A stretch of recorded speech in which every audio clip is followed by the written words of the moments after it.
मित्रों, इंडिया में आज एक अजब सा वाकया पेश आया। सुबह से लेकर ये खबरें आ रही थी इंडियन मीडिया में कि कोई जहाज़ गिर पड़ा है वहाँ पे राजस्थान के अंदर।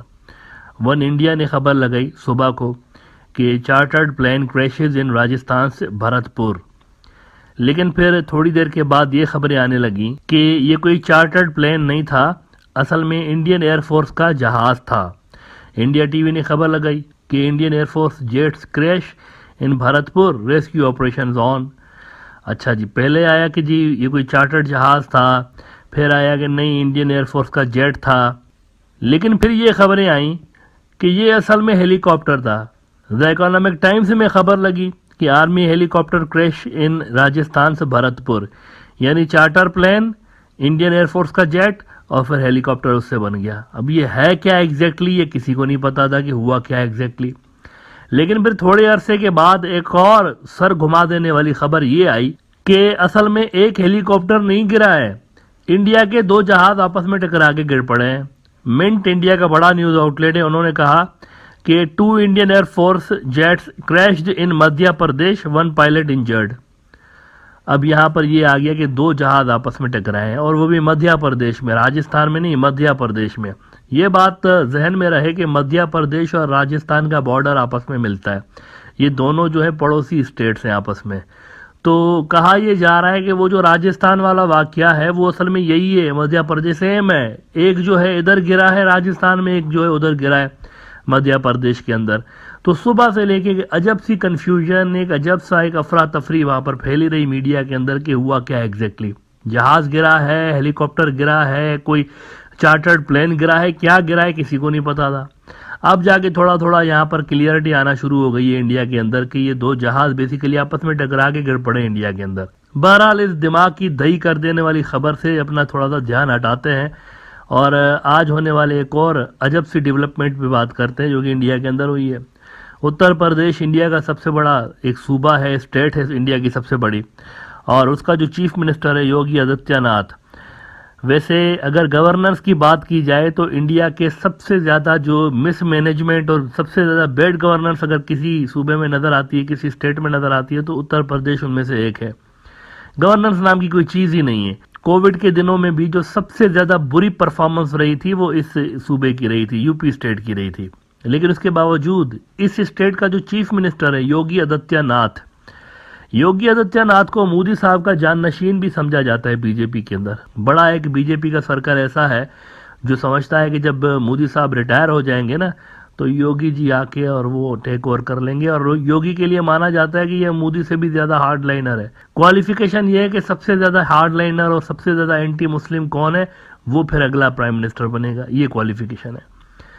तो योगी साहब की एक क्लिप वायरल है आजकल, उसके अंदर अचानक से यूं ही बैठे बिठाए उन्होंने आगे की अपनी मंसूबाबंदी खोल के रख दी है कौम के सामने, और उन्होंने कहा है कि हमारा जो स्टेट रिलीजन है, स्टेट रिलीजन इंडिया का, वो हिंदुइज्म है, ये हमारा राष्ट्र धर्म है हिंदुइज्म। अब ये बात सुन के बहुत से लोग वहां पर हैरान भी हैं और परेशान भी हैं कि ये किस किस्म की बातें कर रहा है, क्योंकि इंडिया का कॉन्स्टिट्यूशन तो सेक्युलर है, उसके अंदर कोई स्टेट रिलीजन और कुछ इस तरह की बातें नहीं है। और इंडिया के सिख, इंडिया के क्रिश्चियन, इंडिया के मुसलमान, ये सारे के सारे जो है वो भी परेशान है कि यार स्टेट रिलीजन और हिंदुइज्म स्टेट रिलीजन, तो इतनी बड़ी जो करोड़ों की तादाद में वहां पर जो दूसरी कम्युनिटीज रहती हैं उनका क्या भाई, उनके रिलीजन कहाँ जाएंगे फिर? अगर इस तरह से स्टेट रिलीजन घोषित हो गया हिंदुइज्म तो उनका क्या होगा फिर? और ये किसने कह दिया कि स्टेट रिलीजन है? कॉन्स्टिट्यूशन के अंदर कोई इस तरह की बात नहीं, सेक्युलर कॉन्स्टिट्यूशन कहा जाता है। तो ये कैसे उन्होंने बात की है? क्या ये उनके आगे के फ्यूचर के प्लान्स हैं कि हम अब आगे हिंदुइज्म को स्टेट रिलीजन बना देंगे? क्या उनके, वो कहते ना दिल की बात जबान पे आ गई है, या उनकी ये स्लिप ऑफ द टंग थी? ये कुछ क्लियर अभी तक नहीं हुआ, लेकिन उन्होंने आज ये बात कही है। थोड़ी देर में क्लिप आपको सुनाता हूँ कि वो क्या कह रहे हैं इस हवाले से। लेकिन दलित अलग से परेशान है कि अगर हिंदुइज्म को राष्ट्र धर्म बना दिया जाएगा तो कौन सा हिंदुइज्म होगा भाई? मतलब वो ब्राह्मणों वाला हिंदुइज्म होगा, आरएसएस के गुंडों वाला, जिसके अंदर जात पात और ऊंची नीच और कास्ट सिस्टम है, वो वाला होगा, या कौन सा होगा? ये अजब सा बयान आज योगी आदित्यनाथ ने दिया है जो कि इस वक्त इंडिया के सोशल मीडिया पे वायरल हुआ पड़ा है। आप जरा पहले इनकी ये बातें सुने जो उन्होंने कही हुई है, उसके बाद मैं आगे इस पे डिस्कशन करता हूँ। इस भाव को अंगीकार करना होगा। हमारा सनातन धर्म भारत का राष्ट्रीय धर्म है। हम सब अपने व्यक्तिगत स्वार्थों से ऊपर उठ करके अपने इस राष्ट्रीय धर्म के साथ जुड़ते हैं। हमारा देश सुरक्षित हो, हमारे मान बिंदुओं की पुनर्स्थापना हो, गौ ब्राह्मण की रक्षा हो, किसी कालखंड में अगर हमारे धर्मस्थलों को अपवित्र किया गया है, उनकी पुनर्स्थापना का एक अभियान चले। और इस अभियान का क्रम आज आप देख रहे होंगे। अयोध्या में 500 वर्षों के बाद प्रधानमंत्री मोदी जी के प्रयास से भगवान राम के भव्य मंदिर के निर्माण का कार्य आज पूरा होने जा रहा है। आप सभी श्रद्धालु जनों ने भगवान राम के भव्य मंदिर के निर्माण में अपना योगदान दिया। आज भारत की भावनाओं के अनुरूप भारत का राष्ट्रीय मंदिर भगवान राम के भव्य मंदिर के रूप में स्थापित हो रहा है। और मुझे बहुत प्रसन्नता है कि भगवान राम के भव्य मंदिर के निर्माण का कार्य और रामलला विराजमान अगले 1 वर्ष के अंदर अपने भव्य मंदिर में होंगे। उससे पहले राजस्थान के इस भव्य मंदिर के पुनरुद्धार का सौभाग्य आज मुझे यहां प्राप्त हुआ है। अब मित्रों ये सूरत हाल है, नौकरियां हैं नहीं मुल्क के अंदर। ग्लोबल हंगर इंडेक्स में इंडिया का स्कोर आपने देखा कि पाकिस्तान, श्रीलंका और नेपाल से भी नीचे था, बांग्लादेश से भी नीचे था, इन सारे मुल्कों से नीचे था इंडिया का स्कोर। और बातें ये हो रही हैं कि अगले साल देखें राम मंदिर बन जाएगा ना तो रावी चैन ही चैन लिखेगा, फिर सब सही हो जाएगा। इस तरह की बातें ये कर रहे हैं बैठ के, और गवर्नेंस पे कोई तवज्जो नहीं है। वैसे मैं इनको याद दिला दूं कि जो 42nd अमेंडमेंट थी इंडियन कॉन्स्टिट्यूशन की, उसके अंदर क्लियरली ये मेंशन्ड है क्लियरली कि India as a secular country. 42nd amendment ये जरा जाके पढ़ दें पहले अपने कॉन्स्टिट्यूशन को, फिर इस तरह की बातें करें, लोगों को उल्लू बनाए इस तरह आके फिर माइक पकड़ के कुछ भी बोल देते हैं। पहले कॉन्स्टिट्यूशन पढ़े इंडिया का और फिर इस तरह की बात करें। या तो आप इस तरह बात करें कि हम पूरा का पूरा कॉन्स्टिट्यूशन बदल देंगे इंडिया का और एक नया कॉन्स्टिट्यूशन लेकर आएंगे और उसमें फिर ये सारी बात होगी। या तो आप पूरी बात करें ना, लोगों को बताएं हम कॉन्स्टिट्यूशन चेंज करेंगे। मौजूदा कॉन्स्टिट्यूशन के होते हुए इंडिया के अंदर जो सनातन धर्म है वो उसका नेशनल रिलीजन नहीं हो सकता, उसके लिए आपको कॉन्स्टिट्यूशन चेंज करना पड़ जाएगा। बहरहाल मित्रों, वहाँ पर हिंदुइज्म जो है वो स्टेट रिलीजन बने ना बने, लेकिन ये बात फैक्ट है कि ज़बरदस्ती वहाँ पर जो क्रिश्चियन हैं बेचारे और जो सिख बरादरी के भी लोग हैं बहुत सारे, और इवन मुसलमान जो हैं वहाँ के बहुत सारे, उनका भी ज़बरदस्ती रिलीजन चेंज करने की खबरें आजकल बहुत ज़्यादा आ रही हैं।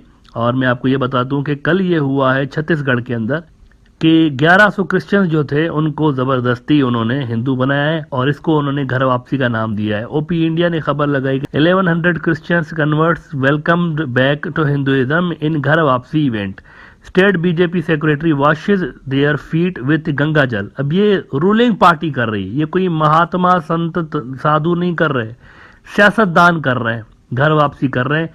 हिंदुइज्म को ये बेसिकली, हिंदुइज्म एक बड़ा और पुराना रिलीजन है, मतलब इसकी एक फिलॉसफी अलग से है, लेकिन उसको जोड़ा जा रहा है सियासत के साथ। बीजेपी की अपवित्र सियासत के साथ हिंदुइज्म का नाम जोड़ा जा रहा है, which is dangerous I think. क्या बीजेपी वाले ये तासुर देना चाहते हैं कि बीजेपी ग्रो करेगी तो हिंदुइज्म ग्रो करेगा? ये कब से होने लगा भाई? हिंदुइज्म तो हजारों साल से इंडिया के अंदर मौजूद है, तो बीजेपी को तो जुम्मा 8 दिन हुए आए हुए, इससे पहले तो क्या हिंदुइज्म नहीं था क्या? तो ये एक बड़ा डेंजरस किस्म का एक सियासी मंजरनामा बन रहा है इंडिया के अंदर कि सियासत को मजहब के साथ जोड़ दिया हुआ है और खासतौर पर रूलिंग पार्टी जो है वो कर रही है। वैसे ये जो घर वापसी मुहिम इन्होंने शुरू कर रखी है, जो ड्रामेबाजी है, ये कोई नई चीज नहीं है। ये आरएसएस के गुंडे पहले भी कर चुके हैं, 1947 से पहले भी इन्होंने शुरू कर रखा था। उसको उन्होंने नाम दिया था शुद्धि मूवमेंट, उस वक्त कहते थे शुद्धि मूवमेंट, हम शुद्ध कर रहे हैं। उस वक्त भी क्रिश्चियंस को और मुसलमानों को और वो बहुत बैकवर्ड किस्म के और वो जो होते हैं ना इंतहाई गरीब तरीन जो खानदान थे, उनको ये ढूंढ कर और दोबारा हिंदू बरादरी के अंदर ऐड करने की कोशिश करते थे। सिखों को भी इन्होंने इसी तरह से एक्सप्लॉइट किया, लेकिन उस वक्त शुद्धि मूवमेंट इसको कहा जाता था। और इसी के चलते फिर वो जो हिंदू मुस्लिम डिवाइड थी और हिंदू क्रिश्चियन डिवाइड जो बहुत ज़्यादा बढ़ गई इंडिया के अंदर, और उसका नतीजा फिर आपने 1947 में देख लिया कि इंडिया स्प्लिट हो गया। लेकिन अब भी दोबारा वही चीज़ें इंडिया के अंदर स्टार्ट हो गई हैं। इस वक्त उन्होंने इसका नाम घर वापसी मुहिम रखा हुआ है और चीफ मिनिस्टर कह रहा है कि ये अब जो हमारा रिलीजन है ना वो नेशनल रिलीजन बनने वाला है। और ये एक ऐसी उन्होंने बात की है जो कि इंडिया के कॉन्स्टिट्यूशन के ही खिलाफ है।